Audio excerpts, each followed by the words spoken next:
ஆடி மாசம் பெண்களுக்கு பிடிக்கும், ஆண்களுக்கு பிடிக்காது. நீங்க நினைக்கிற மாதிரி இல்ல. நோட் பண்ணி வைங்க, கடைசியா சொல்றேன். பெண்கள் இந்த ஆடி மாசத்துல எந்த கடையில எவ்வளவு ஆஃபர் போடுவாங்கிறத செந்தில் மாதிரி நோட்டு போட்டு வச்சிருப்பாங்க. ஆனா இத்தனை மாசம் இருக்கும் போது இந்த ஆடி மாசத்துல மட்டும் எதுக்கு ஆஃபர் போடுறாங்க தெரியுமா? தெரியாது. சம்மர் முடிஞ்சு வர ஆடி மாசம்ங்கிறது ஃபார்மர்ஸ்க்கு ரொம்ப முக்கியமானது. ஏன்னா அந்த மாசத்துலதான் அவங்க விதையெல்லாம் விதைக்க ஆரம்பிப்பாங்க.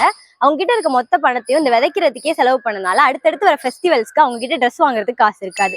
இந்த விஷயம் ஒரு வியாபாரிக்கு தெரிய வந்துச்சுன்னா அந்த மூளை என்ன யோசிக்கும்? அந்த மூலையில யோசிச்சதுதான் இந்த ஆடி தள்ளுபடி. அதுக்கப்புறமா இந்த ஆடி மாசத்துல பாத்தீங்கன்னா கல்யாணம், காது குத்து, வீடு குடி போறது, இந்த மாதிரி முக்கியமான நல்ல விஷயம் எதுவுமே நடக்காது. அப்ப புதுசா எந்த பொருளை வாங்குறதுக்கான அவசியமே இருக்காது. அப்ப அந்த பொருள் எல்லாம் எங்க இருக்கும்? அந்த கடையிலே கிடக்கும். இப்ப அந்த கடையை கிளியர் பண்ணணும். அதுக்கான கிளியரன்ஸாவும் இந்த ஆடியை அவங்க யூஸ் பண்ணிக்கிறாங்க. இன்னைக்கு இந்த ஆடி சேலுங்கிறது ஒரு பெரிய பிசினஸ் மாடலாவே மாறிடுச்சு. நம்ம ஊர்ல மட்டும் இல்ல, வெளிநாட்டு பிராண்ட்ஸுமே டிஸ்கவுண்ட் போட்டு சேல் பண்றதுங்கிறத ஒரு ஃபார்முலாவே யூஸ் பண்ணிட்டு இருக்காங்க. பொதுவாவே இந்த டிஸ்கவுண்ட்ல பொருளை வாங்கி சேர்க்கறதுல பெண்களுக்கு நிறைய இன்ட்ரெஸ்ட் இருக்கும். அதனால ஒரு குடும்பத்தோட மொத்த பட்ஜெட்டையும் கொண்டு போய் இந்த ஆடி சேலுக்குள்ள போட்டு நிறைய பொருளை வாங்கி வீடு முழுக்க சேர்த்து வைக்கிறனால ஆண்களுக்கு இந்த மாசம் பிடிக்காத மாசமாவே இருக்கு.